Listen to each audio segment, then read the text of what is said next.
Imagine waking up one morning and the internet is just gone. Like gone, gone. Not a Wi-Fi hiccup. Not oops, forgot to pay the bill. I mean, 0 bars, every website blank, every app crashing like it's 1998. No Instagram, no Google, no email, nothing. So what do? Well, if you're like most people, you blame your router first.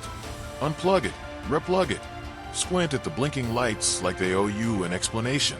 Then you restart your phone, then your computer, and when that doesn't work, you start asking the real questions, like, did my cat sit on the modem again? Or is Mercury in retrograde? But you're not alone. Your neighbor's outside fiddling with their phone like it's a magic rock. The Starbucks down the street has a line out the door, not for coffee, but for Wi-Fi that's also not working.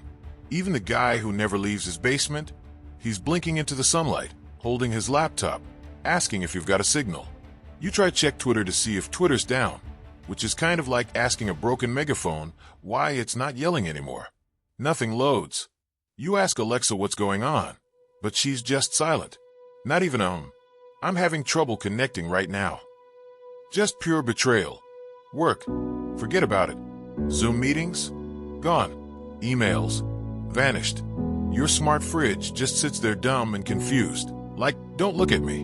I'm just cold storage now. You walk outside and it hits you. This is bigger than just your house, or your block, or even your city.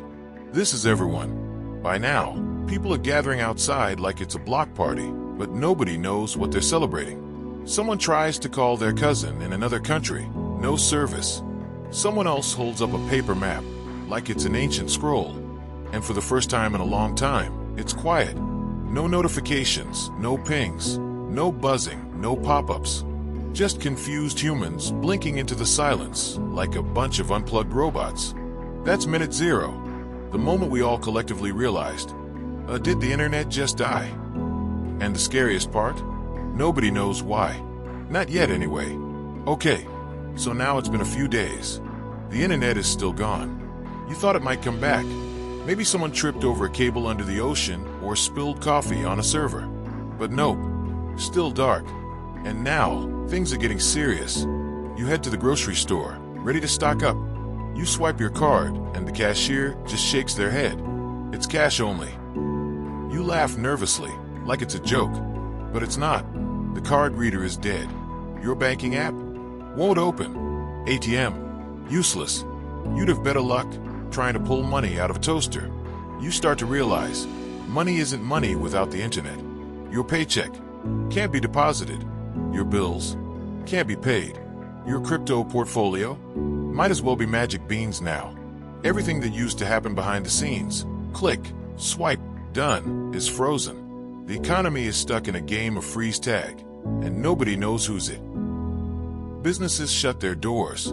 No transactions, no payroll, no online orders. The stock market? Gone. It's not crashing, it's just missing. Like someone unplugged Wall Street and walked away. People who work from home, they just stay home now. With snacks. And anxiety. Oh, and online subscriptions? Canceled by default. No Netflix. No Spotify. No cloud storage.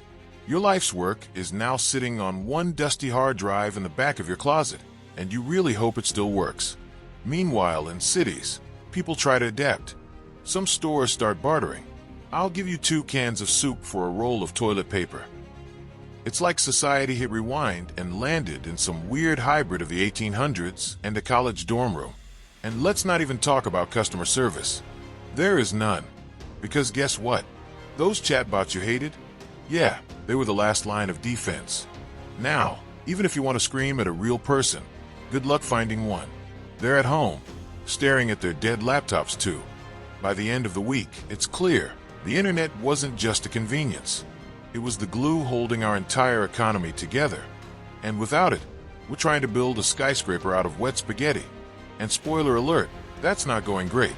By now it's chaos. Like real chaos.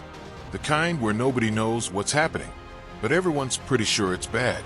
You used to wake up and check the news, on your phone, your laptop, wherever. Now, there's nothing. No breaking alerts, no live streams, No updates from that one guy who always tweets in all caps like he knows what's going on. He doesn't. Just silence. You turn on the TV, if it still works, and see anchors reading off printed scripts.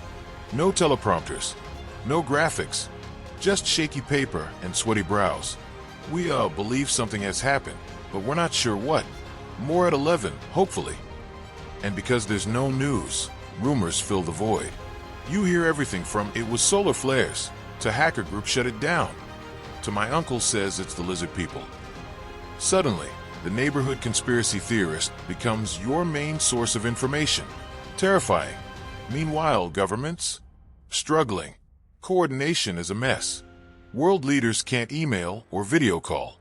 Military systems relying on the cloud? Offline. Everyone's working with backup radios and landlines like it's a Cold War drama. Except it's real, and everyone's guessing. And then there's GPS. Oh, sweet GPS. You don't appreciate it until it's gone. Delivery trucks vanish into the suburbs. Mail ends up in the wrong states, and no one knows how to get anywhere.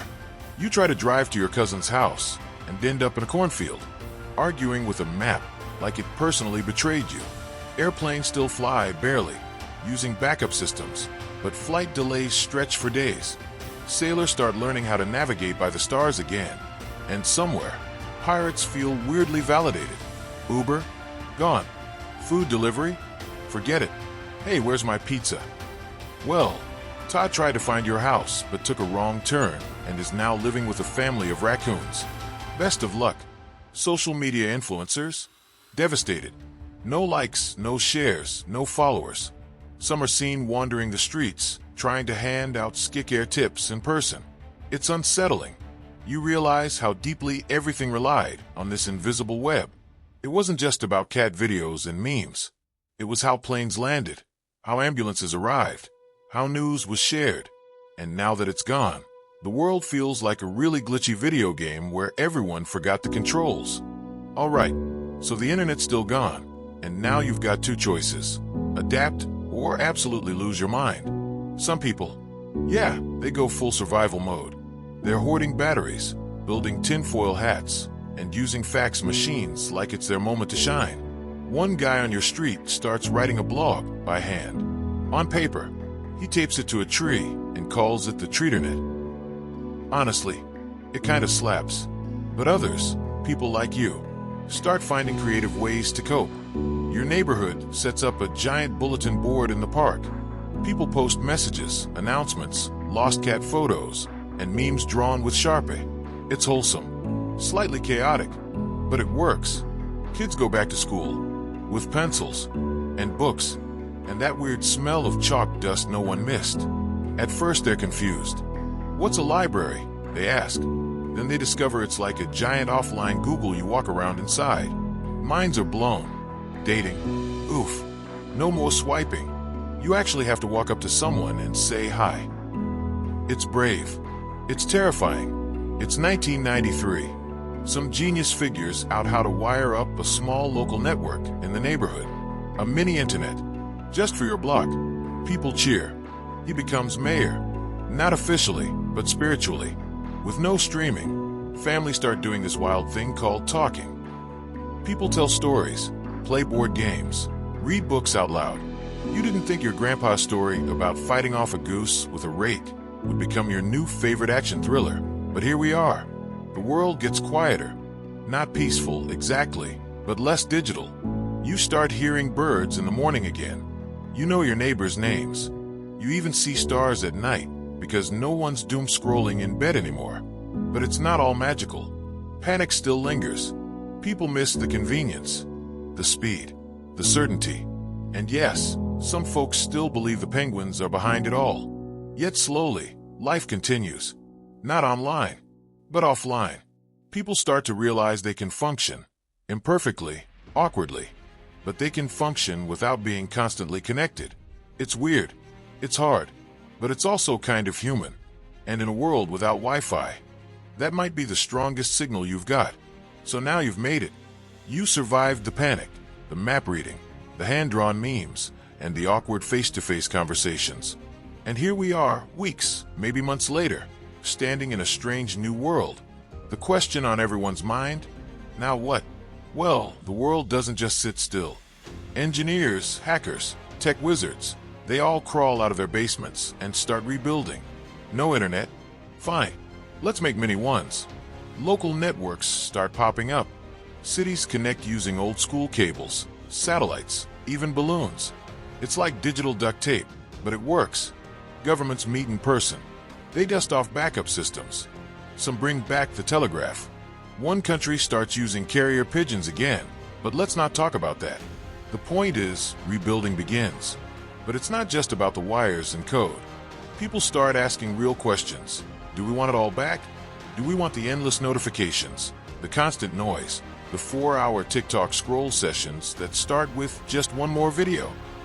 Some say yes, bring it all back, but better, safer, slower, less addictive. Others say no thanks and keep their lives offline. They've found peace in the silence, joy in simplicity, and a weird obsession with gardening. Offline tools improve. Libraries boom. Newspapers make a comeback. People create local information hubs. It's not as fast, but it's trusted. And honestly, kind of charming. Art flourishes. People paint again. Write music. Put on plays. Someone even revives the mixtape. Not a playlist. A real mixtape. On a cassette. They become a legend. The younger generation? They adapt fast. They grow up in a world where creativity replaces convenience. They build things. Invent things.